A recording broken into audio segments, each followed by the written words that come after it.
Installation of the miraculous deity of Tirumaladevar in 1472 in a temple in the campus of his palace in Chandragiri turned out to be the beginning of a dream run for the devout Saluva Narasimha. Birth of two sons within the next 4 years in quick succession, ascending the throne of the great kingdom of Vijayanagara in 1485, etc. But the humble and devout king attributed it as the grace of the deity that he installed in the palace campus and worshipped daily, that made Saluva Narasimharaya prefer Chandragiri to Hampi for his stay despite ascending the throne of the mighty kingdom. The Vijayanagara kingdom under Emperor Saluva Narasimharaya made rapid progress both in terms of areas under administration and resources till his death in the year 1491. The king, however, had left two of his sons, both in their teens, to the care of Narasanayaka, his trusted general in the army. But the absence of an able leadership to inherit the throne finally resulted in the death of both of the sons at the hands of their own army commandants in quick succession. The year 1491 AD thus technically ended the Saluva dynasty, paving way for the beginning of the Tuluva dynasty in Vijayanagara kingdom. That period also saw the neighboring 5 Deccan sultanates regularly carrying out sudden attacks on the border areas of Vijayanagara kingdom. Loot, plunder, destruction of the properties and desecration of the temples were the common programs during such attacks, till the Emperor Krishnadevaraya, the most illustrious, powerful and well-known king from the Tuluva dynasty, ascended the throne of Vijayanagara kingdom and crushed all those neighboring Deccan sultanates and ensured peace, stability, prosperity, etc. in the entire kingdom.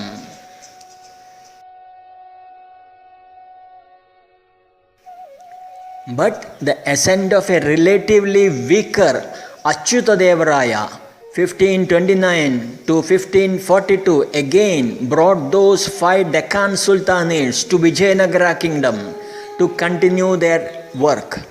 It was in the year 1532-33 when Chandragiri was about to witness such an attack. The Pujari of the Tirumaladevar temple had a premonition to remove the deity and deposit it in the neighboring pond.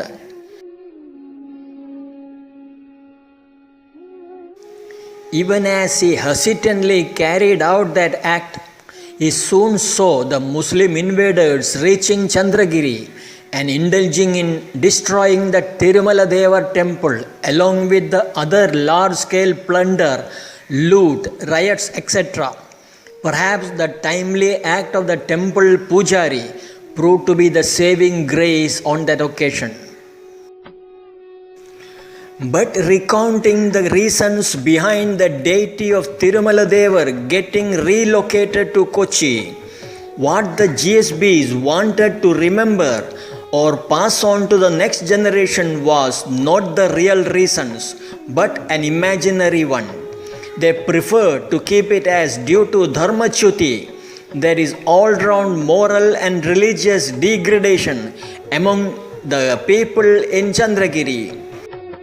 They also weaved highly imaginative stories of greedy grown-up girls easing themselves into the Tulasi dais or Havan Kunds for the instant rewards of gold coins to elaborate the Dharmic Chuti.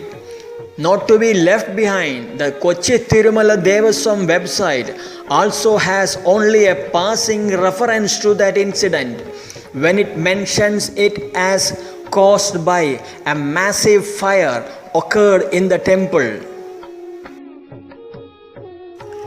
But one must admit the GSBs were not the only one to whitewash such horrible incidents. They were only following a script obeyed by the other sections of the Hindus.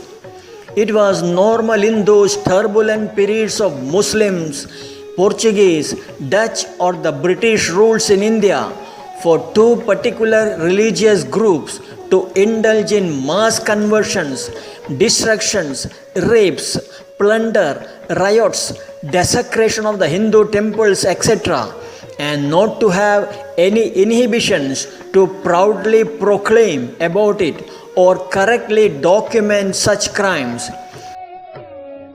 In all such cases, the perpetrators considered it as the most meritorious deeds worthy of earning them handsome rewards in the heaven, and they do it as licensed by their religion. Shockingly, they have their prophets and holy books to authenticate such acts any number of times. Surprisingly, backed by their scriptures, those religious groups continue to carry such acts well into the 21st century. It is evident when most of the bomb blasts or cold-blooded murders are immediately owned by the terrorist groups belonging to that religious communities.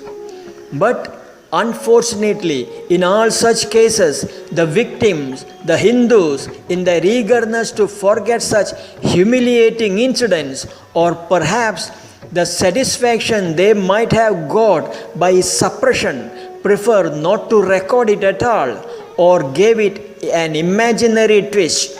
There are any number of incidents in history for it. Surprisingly, those incidents of temple destruction, desecration, etc., by the Muslims and Christian groups present a textbook case of hypocrisy practiced by the left-oriented historians of India. When faced with the situations of aggressor claiming responsibility for the destruction and desecration of the temples, those historians, in their eagerness to stick to their whitewashing such incidents, prefer to treat such incidents as mere attempts to loot the enormous quantity of gold and precious stones stored under the seat of the deities in the temple. By doing so, what the historian wanted others to believe is that Hindus were so naive to hide such enormous wealth under the temple deities, and that after creating all that wealth by sweat of their brow. Obviously, nothing can be farther from the truth, and the temple destructions and desecrations certainly had more to it than what has been made to believe by the left-oriented historians of India.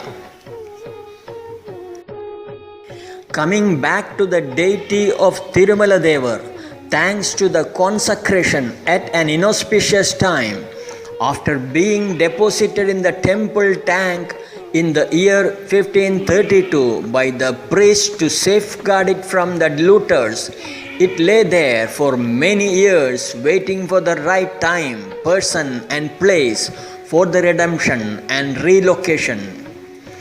In the meantime, Vijayanagara kingdom witnessed many turbulent years that finally resulted in the fall of the first Hindu kingdom of South India, founded by Harihara and Bukkaraya in the year 1336, to the combined onslaught of the 5 Deccan Muslim sultanates in the Talikota Battle of 1565. It was the same old story of treachery from insiders. From a position of winning, the king Ali Ramaraya lost a battle when 2 of his Muslim generals switched loyalty to the Deccan Sultanate, resulting in the king's beheading. Unprecedented scale of violence that lasted for more than 5 months in the entire kingdom, especially in the town of Hampi, was the immediate outcome. Mass conversions of Hindus into Islam, killing, riots, rapes, loot, destruction, desecration of the temples, etc., were the other immediate outcomes.